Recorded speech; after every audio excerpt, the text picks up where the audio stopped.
إلى المغرب الآن، حيث أعلن أعضاء من هيئة الدفاع عن الصحفي علي أنوزلا مدير موقع لكم الإخباري أن النيابة العامة قررت إبقاء توقيف أنوزلا على ذمة التحقيق لمدة 4 أيام أخرى بعد أن انتهت مدة توقيفه صباح السبت.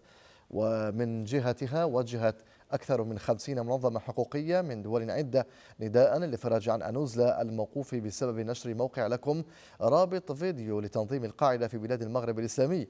فقد جددت هذه المنظمات التذكير بأن موقع لكم لم ينشر الفيديو نفسه، وإنما رابط إلكتروني يتضمن مقطع الفيديو. كما عبرت هذه المنظمات عن قلقها من استهداف علي أنوزلا بسبب رابط إلكتروني كان متوفرا على نطاق واسع من خلال مصادر أخرى. وذكرت السلطات المغربية بأن تقييد الحق في حرية التعبير لأسباب تتعلق بالأمن القومي ذكرتها بأنه يجب أن يستوفي المعايير القانونية الدولية.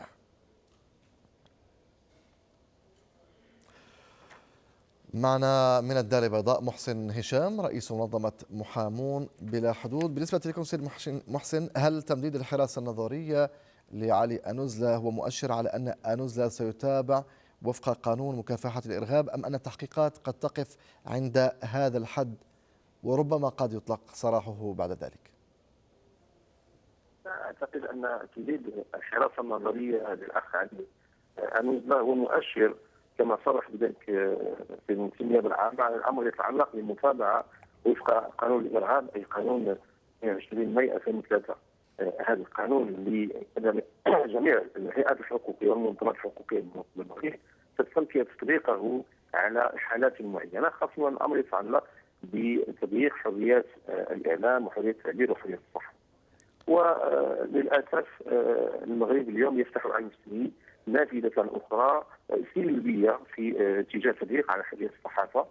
كان من ضروري الامر يتعلق فقط طبقا للوقائع التي تم تداولها ب يعني تداول الرابط الالكتروني، وهو لا يتعلق الامر بالاشاده بمثل هذه الافعال الارهابيه، وانما يتعلق فقط بالحق في المعلومه، والحق في تداول المعلومه، الحق في الوصول الى المعلومه ونشر الخبر للعموم طبقا لما هو جاري عليه الامر في جهه الديمقراطيه. هل تحددت نعم، يعني حسب معلوماتكم سيدي محسن هشام، هل تحددت التهم او لائحه الاتهام الموجهه الى علي أنوزلا؟ التهمه واضحه، التهمه هي نشر يعني طبقا للبيان الذي جاء به في القطاع، الامر يتعلق بنشر فيديو فيه تهديدات مباشره للامن القومي المغربي. هل هناك اي يعني مرجع قانوني في المغرب يمنع ذلك؟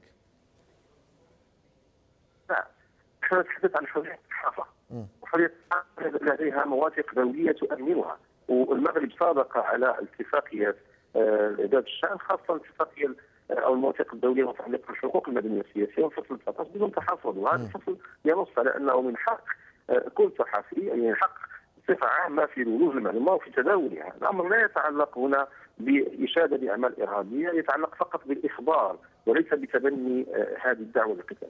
نعم، علي أنوزلا الآن هو في يعني تحت الحراسة النظرية، ومع ذلك هناك مجموعة من القوى أو الأحزاب السياسية المغربية سواء المحسوبة على الحكومة أو المعارضة شنت هجوما قاسيا على علي أنوزلا، ويعني ذلك بسبب نشر موقعه لذلك الفيديو. ولكن ألا يعد ذلك نوعا من التأثير السياسي على القضاء؟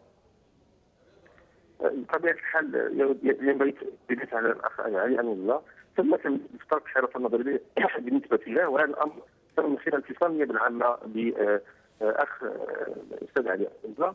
هذا الامر تم تاكيده، علما بان المتابعه تتم وفق قانون الارهاب الذي يجيز امكانيه تمديد الحراسه النظريه مرتين، اي ان الامر قد يصل الى 12 اليوم.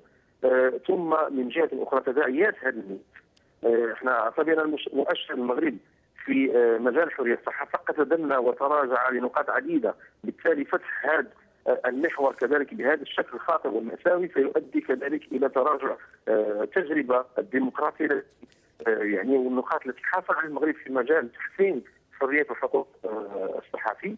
الان كذلك هناك تداعيات سياسيه خطيره يمكن ان تنتج على هذا الحدث، لان الراي العام والمنظمات الحقوقيه تعتبر ان الامر لا يتعلق بخطا مهني او ارتكاب يعني خطا في اطار التعاطي مع يمكن صحفي معين، وانما الامر يتعلق بمسائل اخرى يمكن ان ترتبط بتشجيع قضيه دانييل، يمكن ان ترتبط كذلك بمجموعه من نعم. المقالات الجريئه التي كان سيد علي أنوزة دائما يعني حريص على كتابتها، وحريص كذلك على يعني شكرا لك سير محسن الراي هشام العام بمجموعه رئيس، من نعم، المقتضيات التي تمس الشان اليوم. محسن هشام رئيس منظمة محام بلا حدود في المغرب من الدار البيضاء، شكرا جزيلا لك.